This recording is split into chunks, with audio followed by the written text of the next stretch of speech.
মুখে বিড়ি সিগারেট, চেহারায় রাসূলুল্লাহ সাল্লাল্লাহু আলাইহি ওয়াসাল্লামের সুন্নাত নাই, 50 বছর ধরে সুদের লেনদেন, কোনোদিন 5 ওয়াক্ত নামাজ আদায় করেন নাই, স্ত্রী বেপর্দা, ঘরের মধ্যে প্রতিদিন রঙিন টেলিভিশন চলতেছে। এই অবস্থায় কবরে যাইবেন, আর হাসরের ময়দানে দাঁড়াইলেই নবীজি সুপারিশ করে আপনারে বেহেশত দিয়া দিবেন। বিষয়টা মামুর বাড়ি না, বিষয়টা মামুর বাড়ি মনে করছেন আপনি। এটাকে কি মনে করলেন আপনারা? রাসূলুল্লাহ সাল্লাল্লাহু আলাইহি সাল্লাম সুপারিশ করবেন, এর কোনো নিয়ম কানুন নাই, কোনো বিধি নিষেধ নাই, আইন কানুন নাই। হাউজে কাউসারের পানি, এটা কি 10 টাকার পানির বোতল মনে করছেন?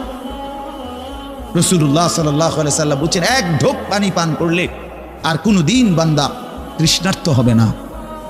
এতটা আজিমুশ শান দামি, এমনি এমনি দিয়ে দিবেন এটা? দয়া করে ভাবতে শিখেন।